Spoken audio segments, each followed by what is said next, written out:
Want to take a ride? We're taking a journey into the future. See what many of the city departments have in store for you in 2018. Buckle up, it's going to be a trip. I'm on the Franklin Transit Authority bus with Stanton Higgs from Franklin Transit. And Stanton, I'd like to know more about what other services you offer besides just riding around town on some of your fixed routes. Well, we have two other services. One is part of Franklin Transit. It's what we call TOD, and it's a demand response. So people call, make reservations, have to do it in advance, first come, first served. And we actually pick people up. We call it curb to curb, so right outside their doors, at their homes generally, and we take them to their destination here in the city of Franklin. It costs a little bit more than the fixed route, but as long as you can get your reservation in, we can pick you up, take you to work. Most of the people use it for work, about 60% of the people, but that's one of the services. Then TMA through Franklin Transit also does the Van Star, and that's our commute service. What we do is help organize people that have the same commute pattern, and they live in the same area, work in the same area. We organize them, get them to work. So that's really great, those folks that are getting to and from work. That's almost 30 people using the Van Star right up here on Columbia Avenue, getting to work. And then we also picked up our third van kind of for the Cool Springs area, coming into the IRS. And those folks that are working, some of them coming as far away as Clarksville.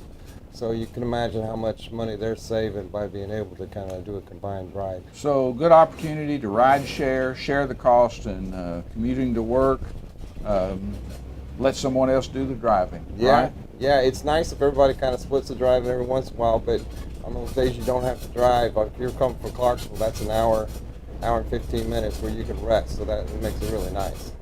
Well, thanks for the ride, Stanton. It looks like we're at our first stop, our upgraded water treatment facility, where they are putting the final touches on the new plant.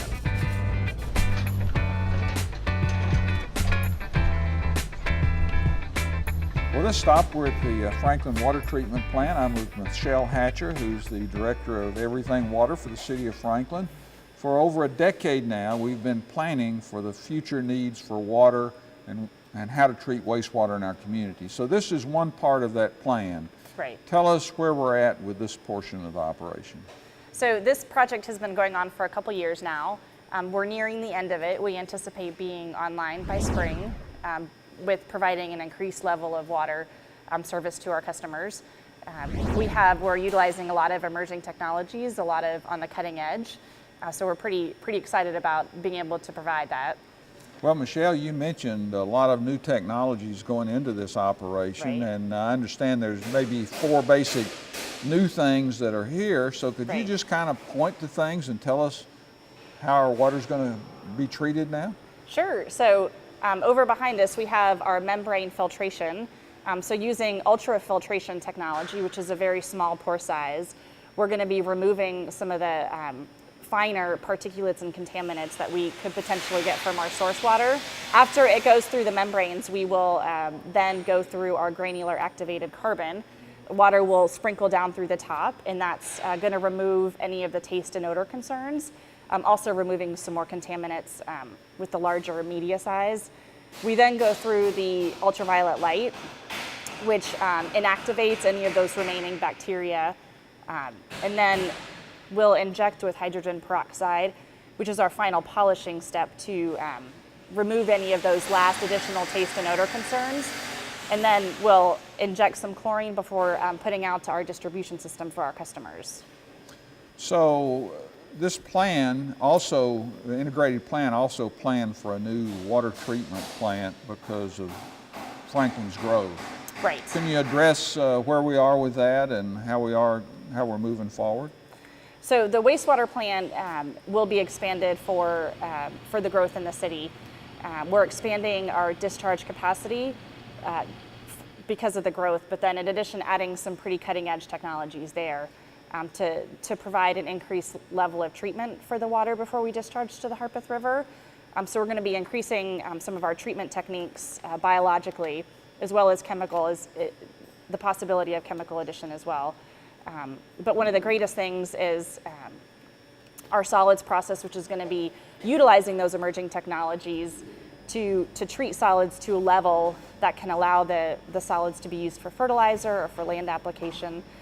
Pretty much is safe to hold in your hand. So we're going to Class A, Right. which is a thumbs up, something Which is very sustainable. that you and I can handle, and it's a sustainable method, absolutely. So, well, now I'm off to catch a ride to City Hall to learn about some new and exciting capital projects with Engineering Director Paul Holzen.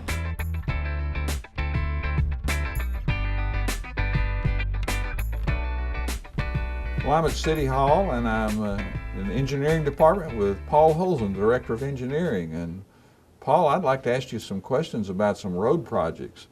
And the first one is a big project that's been in the works for many, many years, and Mac Hatcher Parkway. Tell me what we're looking for this year for this big project. Yeah, we're very excited.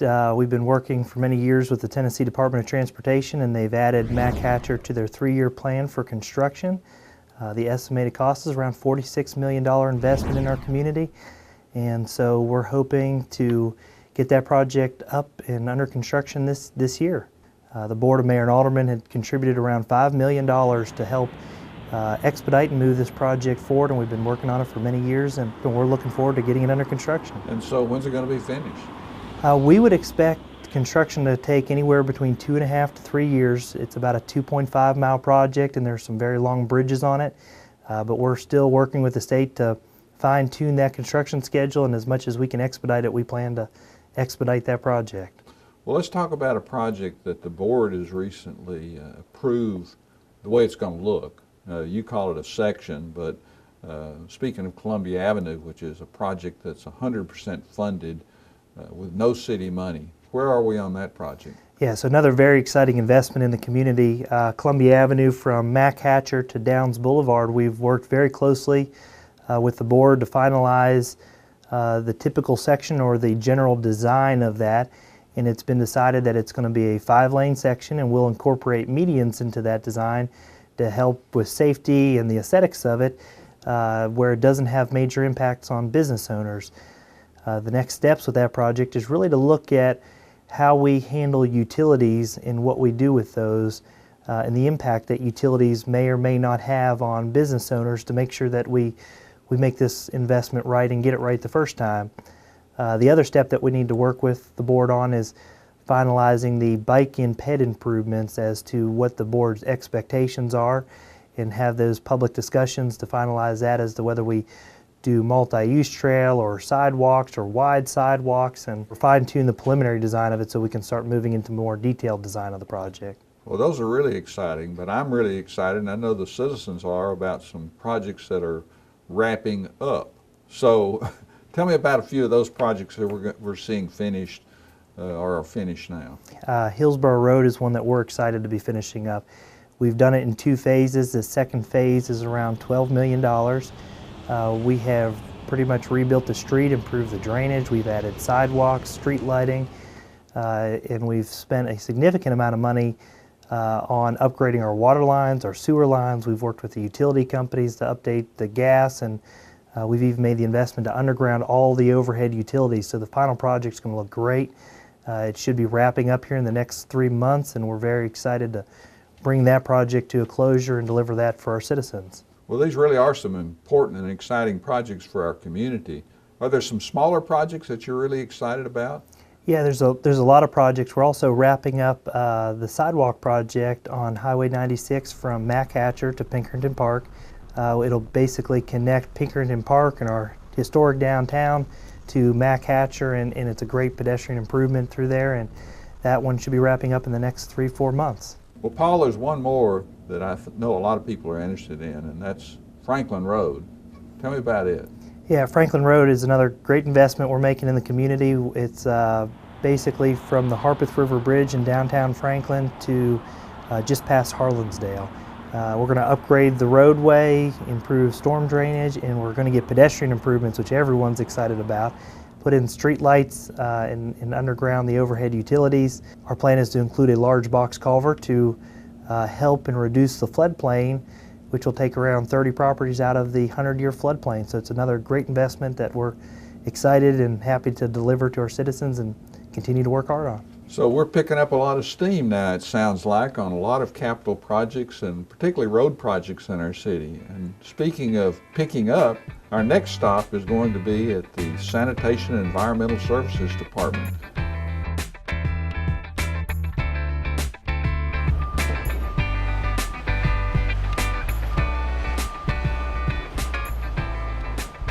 And as promised, I'm at Sanitation and Environmental Services with Director Jack Tucker. And Jack, glad to have you and have a conversation here. And I think the conversation has to start with what's right behind us. What's going on here? Well, Mayor, it's an anti-litter campaign that, in conjunction with the state, Williams County, and some folks at City Hall, we're trying to come up with a way to get the message out about anti-littering, and we decided that there isn't a better way than to use one of our trucks as a billboard that goes by every home in the city at least once every week. They're on the city streets 4 days a week. Well, Jack, I think everybody is pretty confident about what your department does, except for maybe one thing, and that's BOPA. BOPA stands for batteries, oil, paint, antifreeze, and electronics, Mayor. We provide this service for Williamson County residents. They can bring it here and we recycle and properly dispose of those items for them. Well, you know, we've grown a lot. We're continuing to grow very fast. And of course, that puts a lot of burden on your department. So what are y'all doing to accommodate this growth? Well, one of the many things we're looking to do this next fiscal year is we're going to add a GPS mapping system into each of our collection trucks that will help us stay efficient, help us learn new routes for new homes, new subdivisions, and keep up with the growth. Well, Jack, thank you so much for being with us and answering those questions. When we come back from commercial break, we'll see what the future holds for public safety, planning, and parks. And I've got a ride to catch. We'll be right back.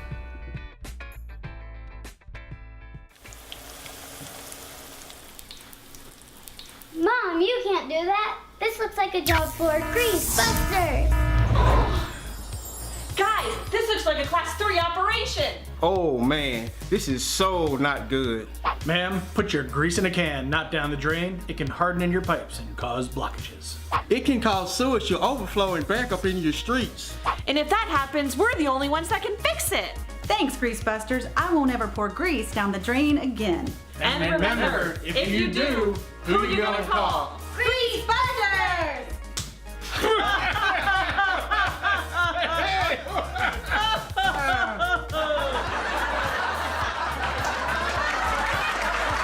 This has been a message from the City of Franklin Water Management Department.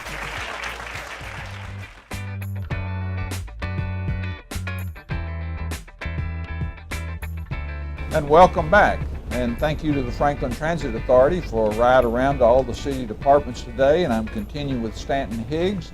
And Stanton, tell me what's new for 2018 with the Franklin Transit Authority. Yeah, so 2017, at the very end, we put in the new routes. So 2018, we'll be able to really work with those. And the biggest thing that happened is we added service out into the Cool Springs, Carruthers area, which allows us to service Columbia State. And we doubled our resources, both in the number of stops. So stops are much closer. You don't have to walk as far to get to a stop.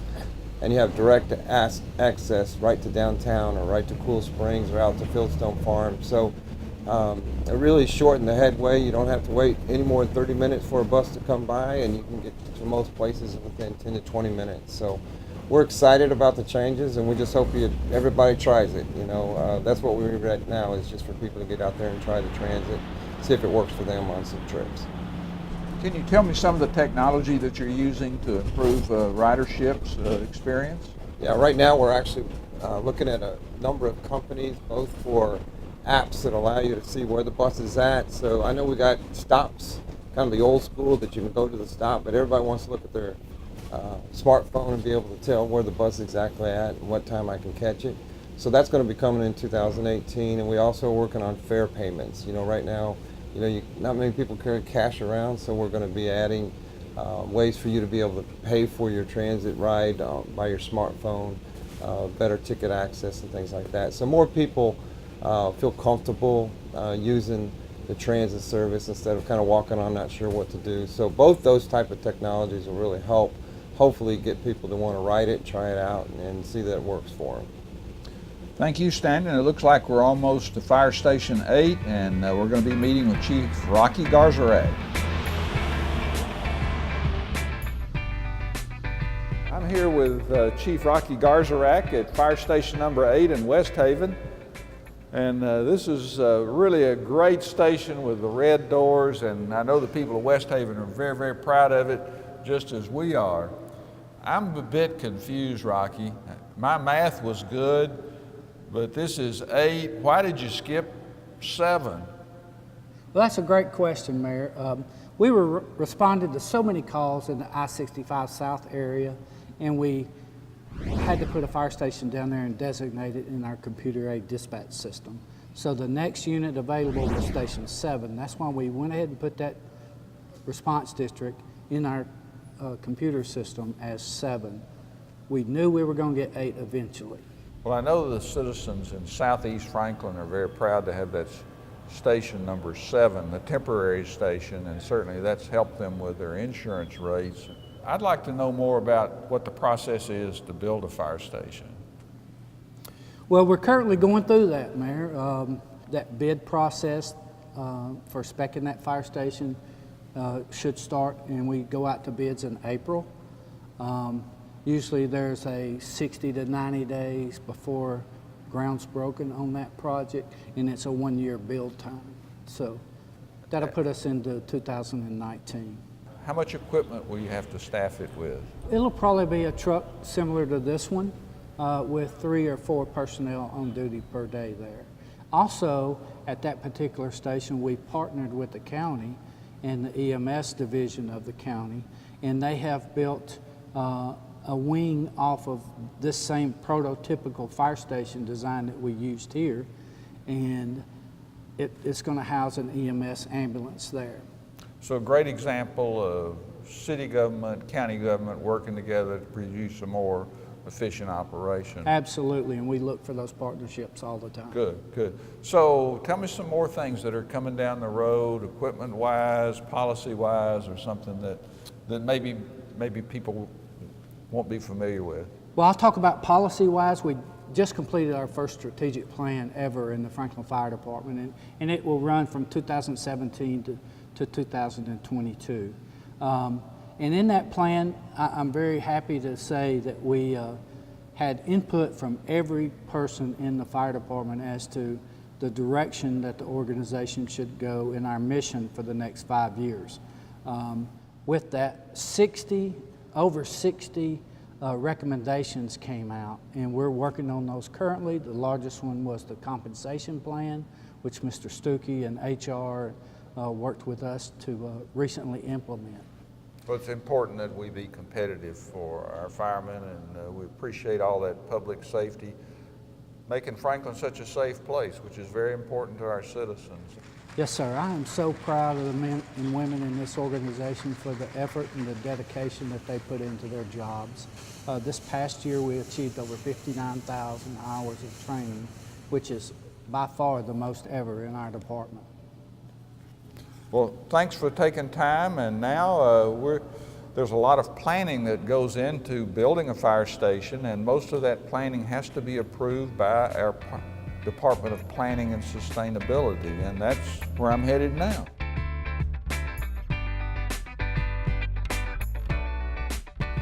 I'm with Emily Hunter, Director of Planning and Sustainability, and we're going to be talking about what's happening in 2018. So let's start out by talking about the Hill property I hear about. What does that really mean, and what are we talking about for the citizens out there that don't know? Well, the Hill property is located next to the Sonic on 5th Avenue North. If you're coming into town on Hillsborough Road, it's up on the hill to the right before you get to Sonic, and it's a city-owned property. And when the city consolidated its public works functions down to the new public works facility, this city property was left vacant. So the board's asked the planning staff to really engage some consultants to look at some different potential scenarios for other uses that could go up on the property. And they are looking at various land uses and design concepts that may work for that property. So we're currently in the public engagement and citizen survey portion of the study. So we do have a survey on our planning website that's up where we're trying to solicit feedback from the citizens as well as having some public meetings.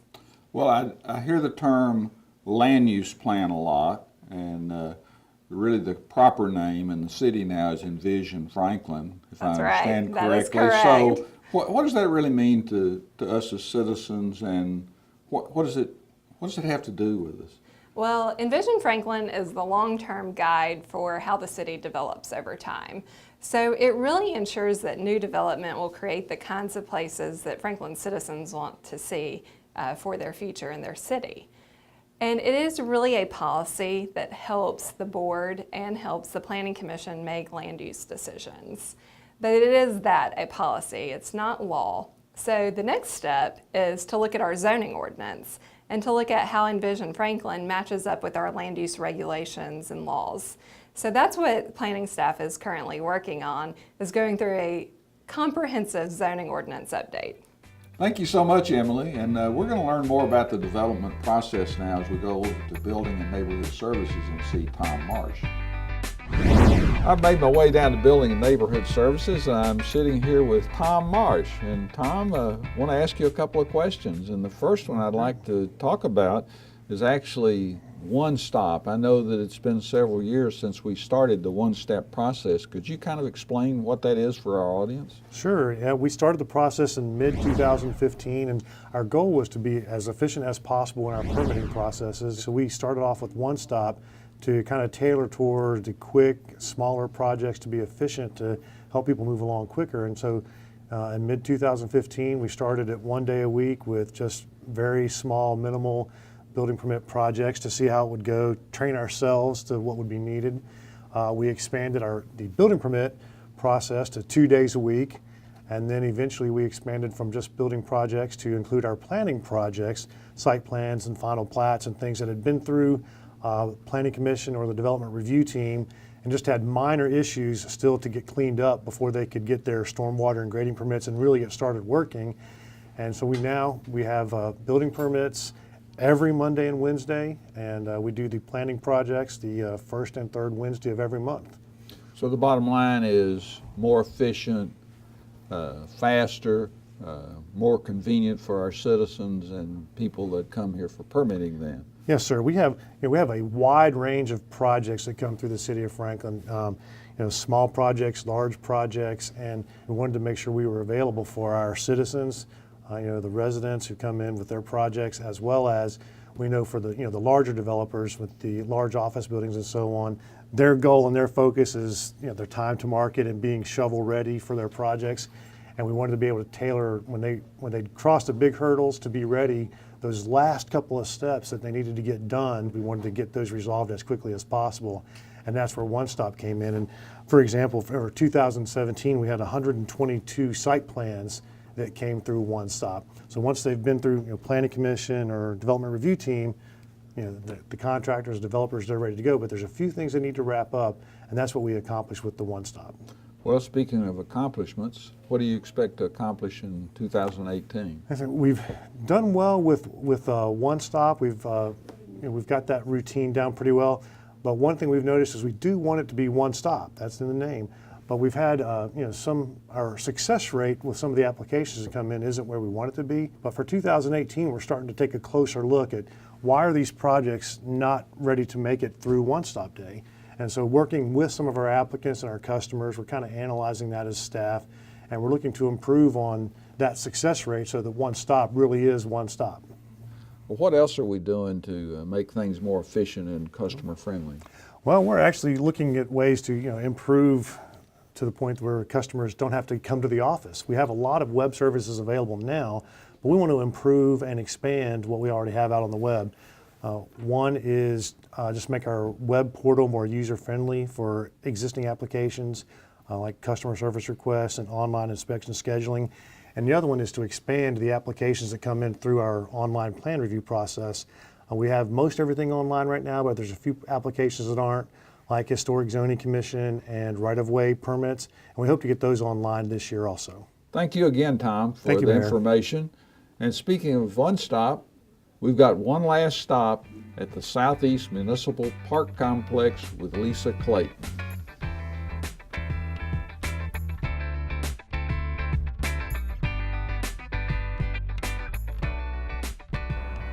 I'm here with Lisa Clayton, our Parks Director. And Lisa, where are we? Oh, not at City Hall, Mayor. We are standing near Robertson Lake. This is part of our new park within the southeast.